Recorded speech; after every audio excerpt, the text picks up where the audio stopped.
My first impression of unboxing the model was how small it is compared to other 00 gauge offerings. It's absolutely tiny. The locomotive and tender coupled together is only 135mm long over the buffers. But it's also very heavy, weighing 200 grams, thanks to a lot of die-cast metal, which bodes well for pulling power and slow running. The chimney cap is also metal, which is fantastic. The model faithfully captures the appearance of Lion following its carte blanche restoration at Crewe. A restoration designed not to restore the locomotive to its original appearance, but rather to a hypothetical 1840s North Midland Railway luggage engine. So Lion as restored looks nothing like Lion on the Liverpool and Manchester Railway. The locomotive is neatly and crisply painted with red-brown frames and green wheels, splashers and cab sides and tender with black lining. One persistent rumour about the paint is that during the 1930 restoration, old stocks of LNWR green paint were found at Crewe with which to paint Lion. How true this is, I have no idea.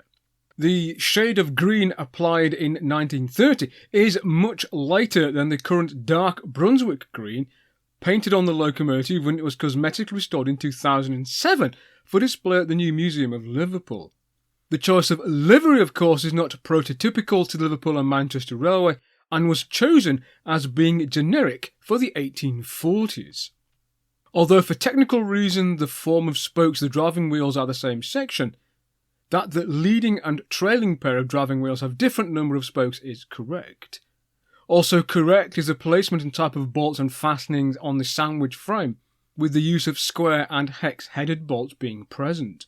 Also captured is the difference between the horn guides and the trailing driving wheels, the horn guides on the left-hand side being secure with 8 bolts, and those on the right with 10. Moving forward, the smokebox and smokebox door are beautifully detailed, including the inclined cylinders, cylinder tallow cups, ash door, and an exquisitely fine handle for the smokebox locking bar.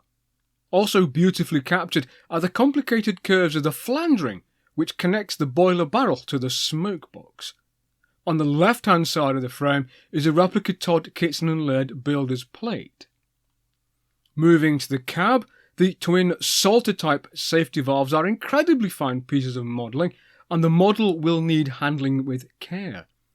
The whistle and valve are present, as is the single gauge glass.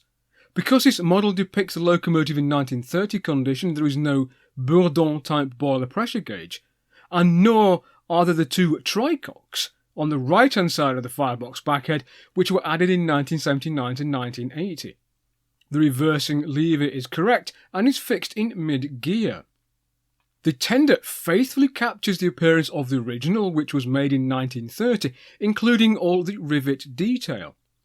The tender frames have the wooden spring box covered in situ unlike the 1980 version, and has both water valves and the handbrake and brake gear present. The locomotive and tender are securely coupled using the electrical connection between the two, making a very positive coupling. A tension lock coupling is provided on the tender, as well as a hook for 1930 LMS replica stock produced by another manufacturer.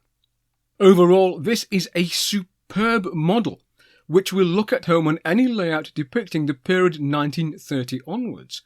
Of course, Lion never looked like this in its working life, and therefore would not be usable on a Victorian layout.